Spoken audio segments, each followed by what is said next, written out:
Hello and welcome to the News9 Plus Show on the world's first news and current affairs OTT platform, News9 Plus.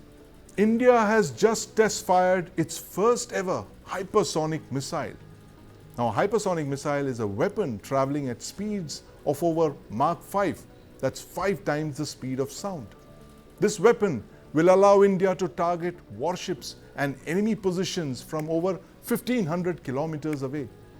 The recent test was in fact yet another missile milestone for India this year. There have been a series of missile tests. First, of the long-range land attack cruise missile, the extended-range Pinaka rocket, and of course the air-launched Brahmos missile. Now, these are huge achievements for our tactical deterrence capability, the ability to deter an adversary from launching a surprise attack. Now, prototypes of the kind that we've tested are huge milestones. But until these prototypes enter mass production and are inducted into the services in large numbers, they are meaningless for India's national security. So today, I want to talk about another lesser known aspect of the next steps in the missile journey. What does it take to actually convert these prototypes into production? The hard facts confronting India's military-industrial complex. And I have with me two gentlemen who've been part of India's defense industrial complex for decades. Joining me now on the News9 Plus Show are Air Vice Marshal PK Srivastava, who was with Bharat Dynamics Limited, Rahul Chaudhary, former CEO Tata Power SED, and in the studio I have with me my colleague Deepak Bhadana. Gentlemen, welcome to the News9 Plus Show. Air Vice Marshal Srivastava, firstly, as a defense expert, give us the importance of a hypersonic missile. Why is a hypersonic missile such a game changer, and why is literally every country with a military of significance in the world today going after hypersonic missiles? I guess the question is probably why we are so hyper about the hypersonic missile. Absolutely hyper. What's the hype about hypersonics? Okay. Yes. So taking it from there, I would just say the hypersonic missile is one missile which can penetrate through the various layers of air defense network of the adversary. Right. So your basic idea is when you launch any kinds of missile, Yes. the adversary also has mapped your missile systems, Right. and accordingly they have radars, satellite imagery, and all kinds of methods and procedures with them Yes. to engage these missiles. Right. Now, two things come in play. One is that these are re-entry missiles. They Yes. go outside in the space and then come back, and they come back at such a high speed that and the kind of signature which they produce for the radar is hardly any for any air defense network to engage it and detect it and engage it. So, and the speeds make it so impossible. The servo, we always go by the tempo of the war. The tempo of the whole engagement cycle becomes so small, it's impossible, nearly impossible for the enemy to engage it. Right. But they are naturally, the other side is they are costlier versions of the Yes. missiles. So they are used very, very selectively for targets which are very significant, and you need accurate assessment or accurate destruction of the target. Yes. The hypersonic missile takes you in a different dimension of missile defense or offense. So I would say it's a great achievement for a country like ours. And we are really, you can say, on a path, on a trajectory, which we must have the kind of scenario which is around us developing, and more so it will happen as we walk into the next decade. Yes. And this decade, of course, will take some time to end, but by the next decade, it will become a kind of imperative that if you don't have these kinds of missiles in your system, you would actually be a laggard. And Yes. that India cannot afford to be. Right. That's what Absolutely. I want to say. And Air Marshal Srivastava, I want to quickly ask you this: the fact that what are the next steps now, literally after the test firing of this missile? What would be the services contribution to this? So far, it's been an DRDO R&D project. It's a breakthrough achievement to test fire a hypersonic missile. Now, where do the services come in? At what point do they enter the picture? I would just say that it's not only the DRDO's achievement. I mean, I will not like to anyway steal away the credit they have. But the users are involved right from the beginning. Right. And targeted user is Indian Air Force. They're involved Yes. in it. Armed forces are involved in it. Yes. Because when the specifications take place, they play a great part. And that is one thing. And I'm telling you this because I was a user and I was also a production person for this Yes. while in Yes. this Absolutely. thing. And also had the chance to be with L&T, Yes. where the hypersonic, the structure, the aerostructure was built Right. or manufactured. So I would say this is a happy moment for a person like me, Yes. that all elements, all parts of the game have been synthesized and is a product of everybody's contribution. Right. It's a product Remember, of we everybody's cannot really contribution. grow. We cannot grow as a country, or we can't assert our power unless our public sector, private sector, our armed forces, our R&D organization like DRDO, they Yes. play a synthesized and a very cohesive role to achieve anything. Right. This is a result of that, and it's a very happy result of that. It's a very The happy next result natural indeed. question. Yes. Okay, The next yeah. question goes to Rahul Chaudhary, who's listening very patiently. Air Marshal Srivastava, I'm going to come to you also because I'm fully aware of the role that you've played in India's military-industrial complex. I'll come to that a little later, but I want to first ask Rahul Chaudhary this. Rahul, test firings are amazing. Proof of capabilities, proof of concepts, all of those, right? But do you believe that, in India, we get taken in by a lot of these, the hype around the test firings, and we don't talk enough about the real business of actually productionizing these prototypes, where you actually have to set up an entire military industrial complex to mass produce these missiles, because till the time these missiles are not mass produced, they don't mean anything for the services. The services would be just, is that the word? Is there a word like sleeping partners in the project, or active sleeping partners in this thing? But till the time the missiles don't reach the services, the inventory of our Air Force, the Army, and of course the Navy, they're meaningless for national defense. Take us through the next steps now. After the test firing, the proof of concept is established, what next? What are the big challenges that we really face in productionizing these missiles? You are at TRL levels, that is realization of a technology and productionization. You are at a TRL level of 6 or 7, which is the capability metric. Right. Here on design to manufacturing and the manufacturing processes and the processes of scaling up. Yes. Take on. Now, that in itself is a very different capability than doing prototyping, because Right. Just to give you an example, I mean, I happen to be a telecom guy. Yes. And good old days, we all used to have EPBXs and digital exchanges. I mean, Right. we are now. There were thousands of vendors, in fact, millions of vendors for a 10 to 15 line EPBXs in the world. Yes. The moment you started to go around 500 lines, the number of manufacturers came down to in hundreds. Right. When you are talking about a 10,000 line digital exchange, in the world there are 4 or 5 players. Right. So this is the challenge of the complexity of numbers. Right. And it grows at the 2 to the power n. And if you do not have the wherewithal to understand and have the production processes to get Yes. that going, we don't see end results coming through. Let's talk about some of the great work DRDO has done, starting from Kalam's IGM-DP. Yes. And the systems which got productionized and the systems which did not see the light of the day. Right. You would find that systems which got finally productionized had a very serious system integrator level private sector partner involved with it. Yes. I mean, you cannot understand the importance of this whole damn thing. In this country, we talk about our software capabilities and CMMI level 5, level 6, and level 5 and everything else.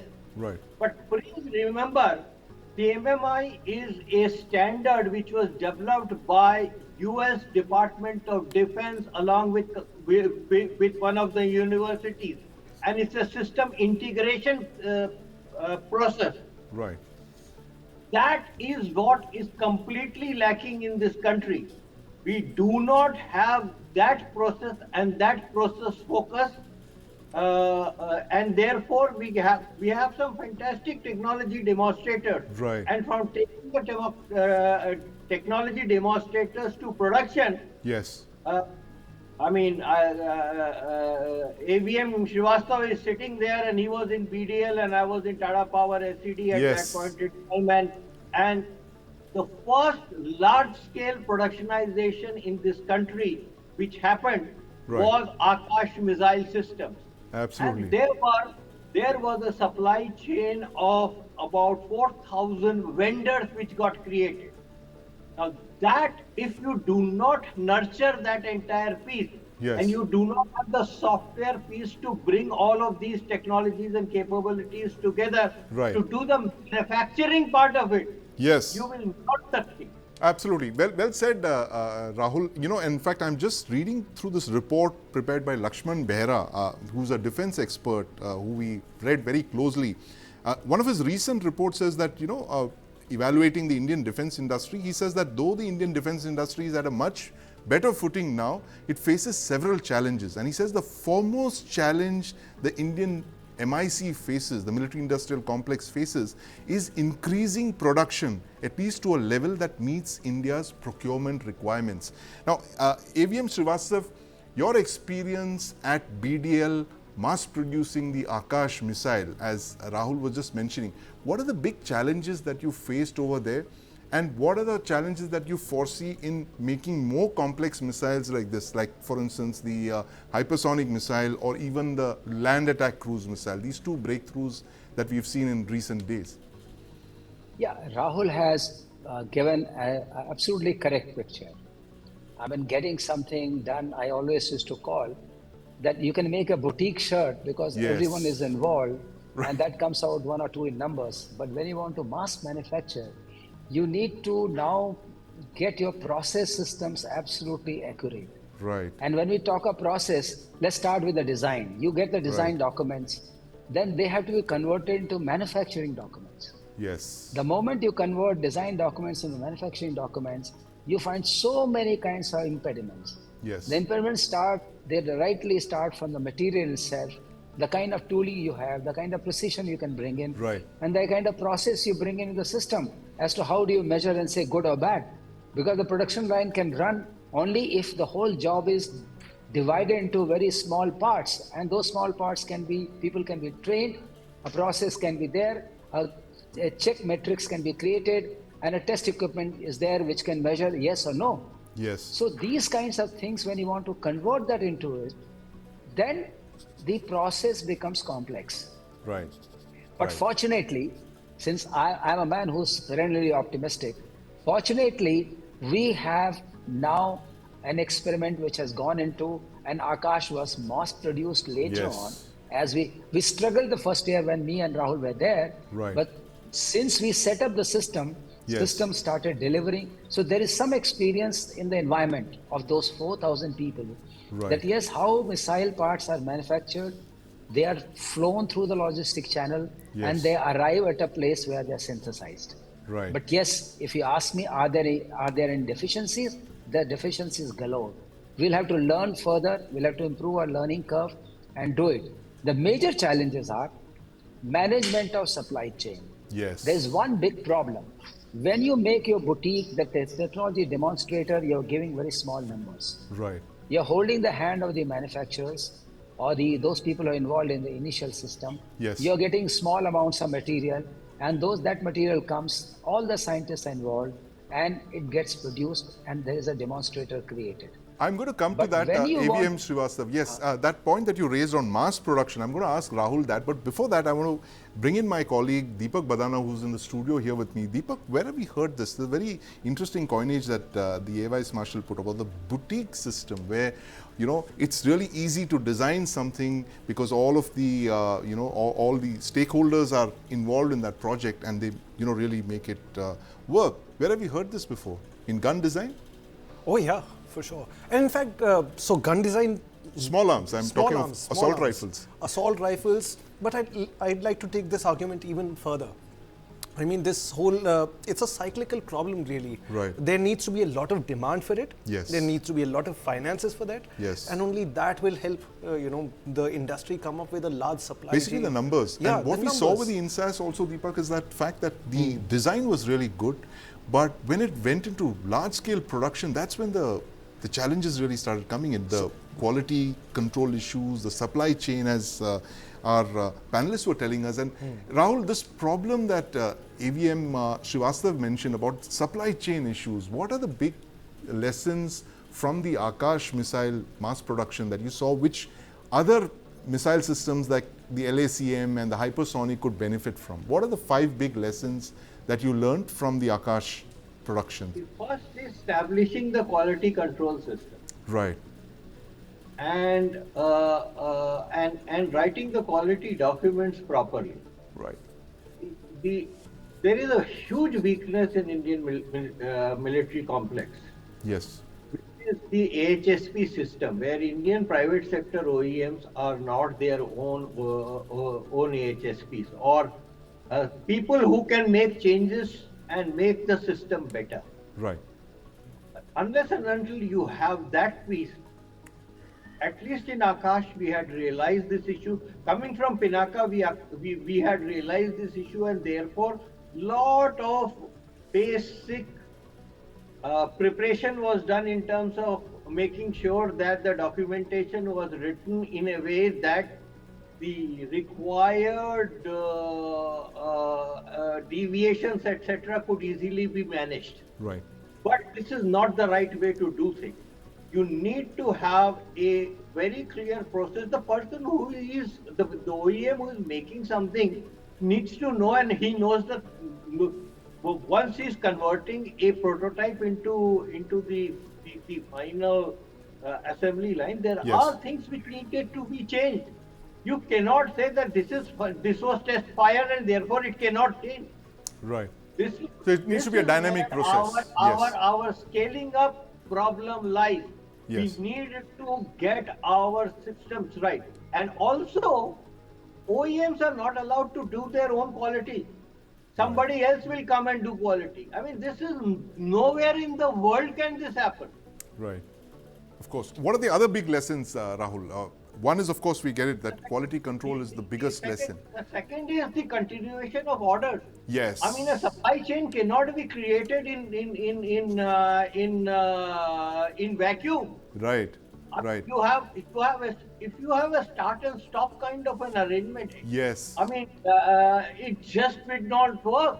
Absolutely. Because once a production line thing has been created. Yes.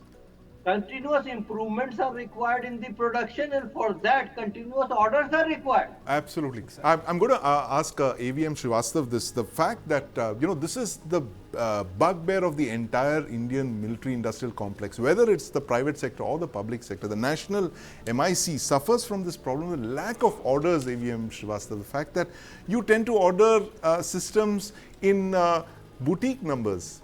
5s and 10s and a dozen or so, whereas rest of the world we see them being ordered in very large quantities, and those orders are then broken up into Mach 1, version 2, version 3, spread over a couple of years. What is the problem really here? Why are we unable to order them in large numbers that would allow for the production to stabilize and therefore to create an MIC, an indigenous MIC? So I have written extensively about this after my experience, and it came out in ET also long back. The basic my understanding of the whole thing is, which I'm still convinced that that's a good way of handling it. There are 2 issues. One is that we are not able to place order, and that's the constraint on the system also. Right. That means the DRDO cannot order really the large quantities. Yes. Because all of them don't get for mass production, all of them don't qualify. These are all technology efforts. Right. But the ones which qualify, there's a huge time gap before the orders are placed because the kind of ordering mechanism we have. Yes. And then what happens are people who are part of the technology demonstration project, their production lines get all, kind of obsolete, and they are no Yes. more producing anything. The skill, manpower, gets dispersed. So that's a major challenge. So what I said, and there's another challenge, policy challenge. The policy challenge is that first round order will go to the people who help in producing the missile or making it operational. Let's take the case of Akash. There are some people who are, attached, including Rahul's team, with this project right from the inception, and that was about 2 decades plus long journey. Right. And when the orders came in, the first order normally will be a smaller quantity. When the big order came in, they had to compete with the newbies who were handed out the design, established design prescriptions directly. So normally there's a tendency with the MIC, the industrial complex, which is in the commercial zone, that you wait for the product to become, operational, and let the orders be there. Then we'll quickly set up the whole thing, because then you get all the information, you have all the knowledge. Yes. So what is the way out? The way out is, we normally have IPR is the only way out which can really protect their interests. Right. But the IPR, the R&D is involved, R&D is from DRDO. So they say IPR is ours, Yes. which is true. But if we can subdivide the IPR into 2 parts, one we call technology IPR. Yes. This is a new phrase. It is not there in the book of IPR. And second we call production IPR. If that is there, then you'll find a lot of people who have venture capitalist or kind of appetite, Yes. entrepreneurship. They will jump in to do, because they know now IPR, I'll hold the IPR. And if this missile becomes successful, I'll be there always. And you can always predict that the way we are on the trajectory we are going, it'll be needed in so many numbers, because Right. that is known to a lot of people who are in this environment. And also they know it can be exported, because it will be cheaper than others in the similar class of missiles. Yes. So if we established a policy in which we can say, that's what I want to communicate through your channel, Yes. that we divide IPR for our own sake in the military industrial complex. One we call technology IPR, that definitely remains with the R&D, that is DRDO and all that. But production IPR, if that is passed on to the private sector or the people who are really producing it in the Yes. first day at the time of, when the whole thing is coming up, that will give a great fillip to the whole thing just by one division. And it will also empower them, what Rahul was talking, to innovate. Because if I have the IPR, I can innovate on it. Yes. I'm the only one who knows about it. And I'll have the production drawings with me. I know how much to wait, how to wait, and that can be discussed in the boardroom. Right. So at least the large companies will be able to keep their supply chain alive. Absolutely. They know this will come. This is not coming today, but Yes. sometime later it will come. So that kind of mechanism we don't have. Right. We need to establish, apart from the quality he mentioned about, that will all also get resolved if this kind of manifest or this kind of policy direction comes through. But it's a major policy thing.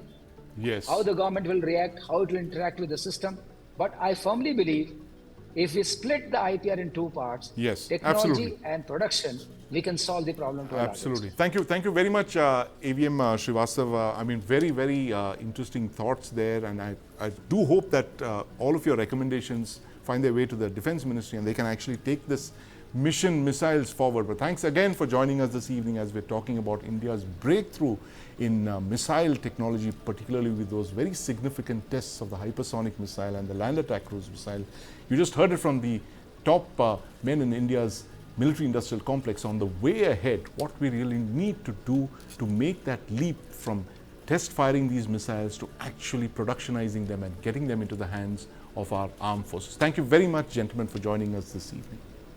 Earlier, I spoke with Lieutenant General P. Ravishankar, former DG Artillery, and asked him about the hypersonic missile launch and his journey from the test firing to the production line. Let's listen. Yeah, have a look at this, right? You see, this is a normal ballistic trajectory which goes out into atmosphere and then gets back. This is like a normal ballistic missile. As against this, you have the cruise missile, which is a hypersonic glide vehicle, a hypersonic missile with a glide vehicle. It goes, like I said, it releases the glide vehicle and it glides on to the target the way it wants, right? The way you program it and you control it from the satellite. Otherwise, you can fire it in the form of a cruise missile. The cruise missile can go much lower, like any other missile, like the Brahmos. Delhi's air quality is hazardous. There's a thick blanket of smog engulfing Delhi NCR. The Commission for Air Quality Management has activated Stage 4 of the Graded Response Action Plan, or GRAP. According to data from the CPCB, the AQI recorded at 7 a.m. this morning was 483 in the Delhi NCR. Under GRAP, the entry of trucks into Delhi is banned. BS6 diesel trucks are banned as well. Construction and demolition activities are prohibited, and schools have shifted to online classes for most students. These measures have been taken after the AQI hit the 500 mark. Now, every year, the AQI in Delhi NCR spikes after Diwali, but very high AQI levels are seen all year round. The AQI falls during the rainy season, but by and large, Delhi remains the most polluted national capital in the world. And the reason, according to the CSC, vehicular pollution. That's the top pollutant in the city, accounting for 51% of pollution from all local emission sources. This is followed by construction dust and industries. So why are the measures taken after the AQI worsens? Why are these measures taken after the air pollution in Delhi, the vehicular and construction dust, not tackled round the year? If GRAP measures only BS4 onwards, cars are not allowed and no diesel cars are allowed, then why allow them around the year, all year long? And how are other countries tackling construction dust? China has faced the same problem. They've also seen an increase in cars and in construction. Yet after the 2016 black smog days, pollution in Beijing has been reduced considerably due to strict measures. So what needs to be done to move the government to act on pollution? To talk about this, I have with me Dr. Sanjeev Agarwal, Additional Director CPCB, Dr. Sunil Nagar, Consultant and Unit Head, Department of Respiratory Medicines at the Accord Hospital, Dr. Shiv Kumar Dubey, former advisor, Research Project at TERI, and I have in my studio with me my colleague Deepak Bhadana. Deepak, yet another day when the AQI seems like a cricket test match, hitting 500 today. It's insane how the situation is. I mean, I was outside less than half an hour ago and my eyes are still watering. And you can see there are signs, everybody's eyes are swollen, people are suffering from throat allergies. This is something, the severity of pollution this year is something on a different level altogether. And it's high time that some measures are taken to alleviate the situation. Absolutely. The all-time high recorded this year. But Dr. Sanjeev Agarwal, I want to come to you first. This is a pollution, the pollution in Delhi, air pollution in Delhi is a round-the-year problem. Why is it that we only seem to wake up in winters when it becomes completely unbearable? And why is this problem literally kicked down the road every year, year after year after year? We don't seem to have come to the, let's say, the 2016 moment that China saw, after which air pollution was tackled on an iron footing with a very determined approach. What's holding us from doing something like what China did after 2016? You see, as I already informed many times, there are 4 major steps required that vehicular pollution control, vehicle construction and demolition, biomass burning, and another industrial waste. small scale, rather a small scale industries which are very, very problematic and giving a pollution. So now come to the first, this situation become graph 4 situation. Already I informed 15 days ago that graph 4 will come very soon, because this is the situation become very smoggy or very smoky, dono, both ways. So smoke and dust and pollution, they mix together and they form a cocktail, and that cocktail basically is giving a problem. So what you have observed that 7 a.m. in the morning, that is due to that winter season. Many people are small fire they will do, either coal or they will use the biomass. So that is the smoke which is not basically, dispersion will not be held. So because the temperature is very low and mixing height is very low, so there is no dispersion. That is why the smoggy situation or smoky situation you can see. It is just like a because I just landed from flight and I could not see Delhi, and just arrived at my home. I found that it is a situation is very, very bad. Is very bad, Doctor. In fact, I was in the car and I couldn't see Delhi either. So I think we're in the same boat. Irrespective of whether you're in an aircraft or in a car, you can't seem to see the national capital, Delhi. But Dr. Dubey, we were talking about air pollution in Delhi being a round-the-year problem, and the fact that these are all vehicular emissions. More than 50% of the emissions in Delhi are generated by vehicles, and it so happens that Delhi has more vehicles than all the other Indian metros put together. That's been the case for several decades now. But why are we not tackling this at its root, which is vehicular pollution, which is to cut down on automobile emissions by enforcing all those restrictions that we've spoken about under GRAP, which only seem to come into effect for a couple of days when it becomes unbearable? Why can't we do this round the year, Dr. Dubey? If you have to do that, then you should have a proper implementation machinery, right, which we lack on that. Right. And in rest of the year, this problem is not much because of the hot weather we have, and strong surface winds are running. So we don't face such things around the year. Only when there is an inversion of temperature takes place, this happens. And this is not only in Delhi, rather I'll say it is in North India part, above Gwalior and above. Right. So since Delhi is being the maximum polluted area, it is because maximum attention is being given to this. If you have your vision outside Delhi area, yes, you will find the same problem. So this is basically, first of all, it's a weather problem also, and yes, number of vehicles are very high. Because right, of number of vehicles are very high, this situation is becoming more and more unmanageable. Dr. Sunil Nagar, I want to bring you in on this. We are living through this for the last couple of weeks now. Very high pollution levels in Delhi. It's set to continue for the next 5 or 6 days as well. These record highs of AQI, 500 plus AQI. What are the kind of patients that you are seeing in your hospital on a daily basis? Is it different from what you saw, say, last year around the same time?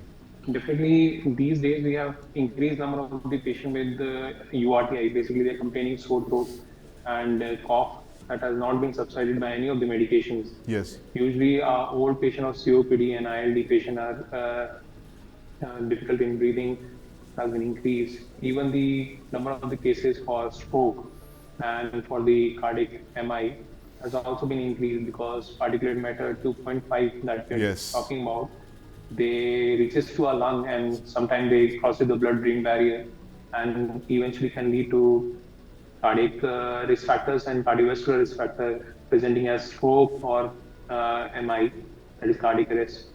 These patients has been recently increased, and annually, because in November and December, because of the smog and other pollution factors, these cases have increased and they leading to increase in medical burden also. Secondly, the respiratory cases are difficult to treat these days, and Usually, what we are seeing is the admission has also increased and the OPD is also increased because of the respiratory symptoms. Death by breath, as we're calling this segment, Deepak. I mean, this is, a recurring phenomenon year after year. But, the strange thing about this, Deepak, is the fact that we don't seem to have the ability to grab the bull by its horns. Grab. I think we're not even looking at it seriously. It's only that one part of the year that it's a seasonal issue. But let me bring your attention to the impact of such, circumstances. Consider this, that India has some of the youngest populations in this world. Absolutely. Imagine the impact The on not largest just the youth elderly, demographic, absolutely. but on young children. Right. And, it has a devastating impact on their health. Imagine young 2-3-year-old children.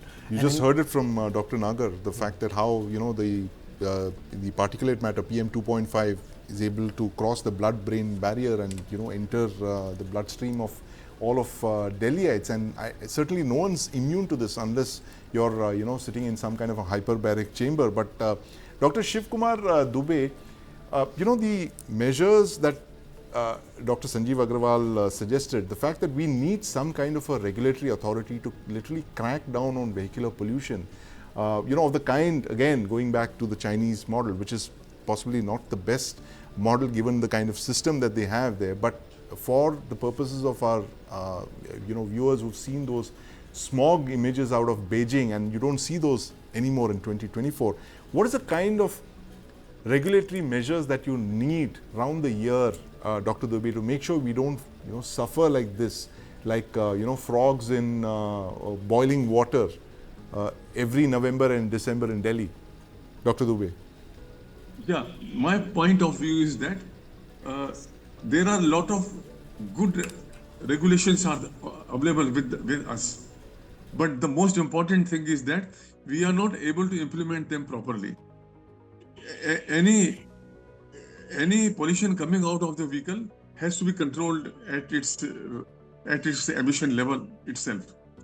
Government has made a lot of regulations, but as I have said, a lot of unobserved, unmonitored vehicles are still flying on the roads.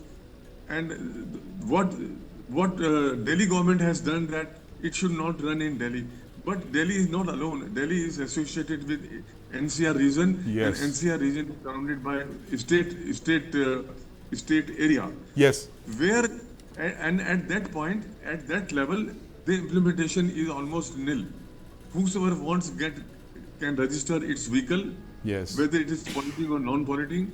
Government has gone to the extent that any vehicle of, for example, petrol more than 15 years has to be scrapped. Right. But this is not a right measure. In spite of that, it is not a wisdomful. I have seen lot of vehicles having emitting emission level below norms, and they are being scrapped. Right. So wisdom should come to the place that stricter implementation of polluting vehicles. You need to literally scrap this thing. We are talking about grab, but we need to be talking more about scrap. And Dr. Sanjeev Aggarwal, this Supreme Court has just pulled up the Delhi government for delaying this implementation of GRAP. Why does the government not have a plan on this yet? Why does it delay? Why does it not have a pollution control body that's more proactive and cracks down on all of these violations, like offending polluting vehicles and such? Dr. Aggarwal. Yeah, you are right, because you see, the regulatory agencies are basically supposed to do it, but in many states I found that even in Delhi state, because Delhi has come under the Delhi Pollution Control Committee, Pollution Regulatory Yes. Authorities Pollution Control Committee, and I worked there for 3 months as a consultant also. I found that they are not very active, and whatever the things they should initiate very early, they are basically not initiating in time. So this is a implementation problem. Dr. Dubey is right. And one more important thing I want to tell. This is one thing I have seen. Yeah, I have seen in Beijing in 2016. Yes. When I visited there, I found that the biggest problem of the vehicles, the heavy trucks and heavy vehicles, they stopped outside the Beijing area. So, and whatever you want to carry, you carry in a different way, Right. different mode of transport. They don't allow any trucks, any vehicles into the Beijing area. So this is what happening last long back when I visited there.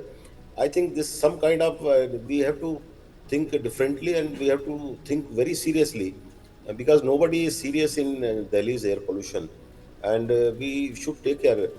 Another important thing is that since several years I was saying that uh, on the roadsides pavement should be there, and so resuspension of road dust should not be there. Right. What is happening? Basically, when the vehicles are moving, one thing vehicle one side is polluting, another is resuspension of dust is very The high. dust which is rising because of the vehicular activity. Yeah, vehicles are basically grinding Yes. the particles. So that grinding happening, and is resuspension of dust is becoming more and more. Yes. We have Yes. accounted, I think, 42% long back. Right. So suppose we do only two things or three things at a time. That is the biomass burning early morning. People should not burn Yes. because of wind. They are burning the biomass. Another thing is that vehicles should be stopped, should be controlled in such a way. Some policy should be there. Yes. Vehicles movement should be stopped. If people are saying that it is my right, I cannot. How can I not use vehicle? Right. But some policy should be there. And then third thing is that stopping the biomass burning. It is not parali. Basically, it is a Yes. local burning happening due to this. What is happening that all smog and Yes. smoke both are not dispersing out, Right. and they form uh, the smoky situation where you cannot visibility is very low. You cannot see anyone. Right. So that is the biggest problem. Right. I think now the situation will become more and more worse when the temperature will become 18 degree, Yes. and then that really smoke formation will be there. Right. Absolutely. If the formation is very high. The worst is yet to come. And Dr. Sunil Nagar, what is the advice that you give your patients and indeed to our viewers? What would you advise them, given the fact that you're looking at another 5 or 6 days of severe air pollution in the air, and none of these measures that our experts have outlined seem to be able to kick in the next couple of days. But what do you recommend that people do immediately in the next week to stay away from this kind of hazardous death by breath, as we're calling it? So first of all, we will request each and every person who is weighing or any other person also that they should avoid going to outside, especially in the early morning and in late night, because at that very moment the smog is at its extreme. Right. Usually in the afternoon, if they want to go for any day-to-day activity, they can go. Early in the morning, they should not go for, especially for the morning walk. They should avoid doing morning walk these days. And whenever they have to go outside for any diet requirement, they should always wear mask while going outside. And they should stay all the respiratory patient or the patient with comorbidities, especially elderly and children, even the pregnant females, Yeah. to stay in a closed door place with the air purifier, if at all it's available. Or they should avoid all these stuff. They should have a healthy diet that should be taken. If they are going outside, they will be required to wear masks and do gargles. Even with the normal saline, gargles will be good if for the sore throat. And if at all possible, then betadine gargles should also be done. Right. Okay. These all measures will help you to prevent from upper respiratory tract infection and getting sick these days. Yes. So, Thank you. Thank you very much, Dr. Nagar. I'm afraid we're completely out of time here, but thank you, gentlemen, for joining us to talk about this very burning issue right here, the most polluted national capital in the world, that's Delhi right now, which is suffering as we speak.